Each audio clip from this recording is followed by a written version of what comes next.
because of the mics, everybody has to Yes, get sir. Our next speaker is Jeremy Corbyn, an independent member of Parliament for Islington North. Jeremy. Thank you, Suresh, and could I thank all of the media that have come this morning and just comment that it is very strange that in the 47 days of the hunger strike, most of the mainstream media in Britain have completely ignored the issue, refused to report it in any way, comment on it in any way, and I compare that to the 1981 hunger strikes in Northern Ireland when there was wall-to-wall media coverage during the whole of those hunger strikes.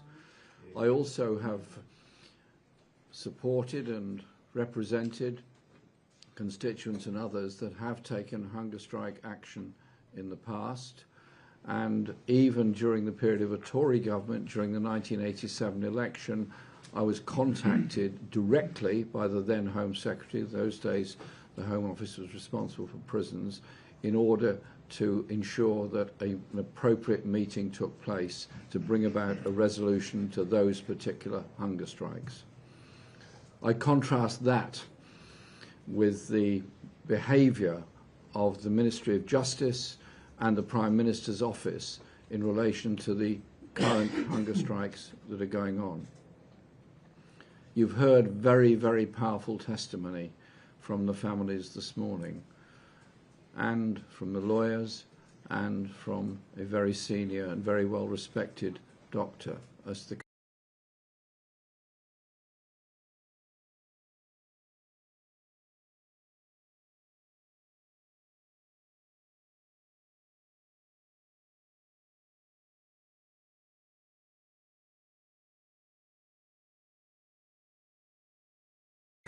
nothing more, just a meeting between the Secretary of State for Justice and representatives of those taking this action.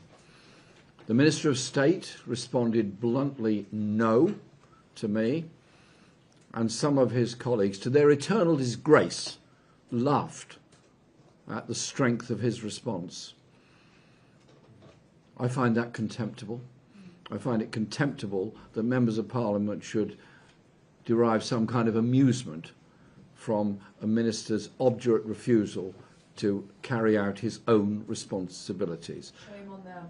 And yesterday I asked the Prime Minister on this, and he said, and this can be quoted back at him at any time, he said that he was satisfied that all the relevant prison regulations and conditions were being adhered to. If he accepts that that's the case, then surely he should think of his role as Prime Minister is to make sure that public services operate in a proper and legal manner. He didn't do that. And so we are now demanding, again, at a meeting with the Secretary of State. John McDonnell and myself and Shahmina Alam, who's just arrived, will be attempting to speak this afternoon in what's known as the Christmas adjournment debate in Parliament, and we'll be making that demand again. The issue is, of course, fundamentally the genocide in Palestine, is the loss of now 70,000 known deaths in Gaza, and, of course, is the support that the people of Palestine have from ordinary people up and down this country. And I implore all of you, just think for a moment of those people undertaking hunger strike. To me, they're brave people. To me, they go in the traditions of the suffragettes, of the Irish hunger strikers, and many others who took the ultimate action of deliberately damaging their own bodies in order to draw attention to a greater crime that is going on. And these are not criminals, they are remand prisoners who've been told now their trial date is being delayed until at least 2027 in some cases. They've already been an inordinate length of time remanded in custody, and if the Justice Department gets its way, that will just go on and on. So, to David Lammy and to Keir Starmer, if you're watching this press conference, Do what your job requires you to do. Uphold the prison regulations and make contact with the representatives of the hunger strikers in order to save life. It is in your hands. Thank you. Thank you, Jeremy.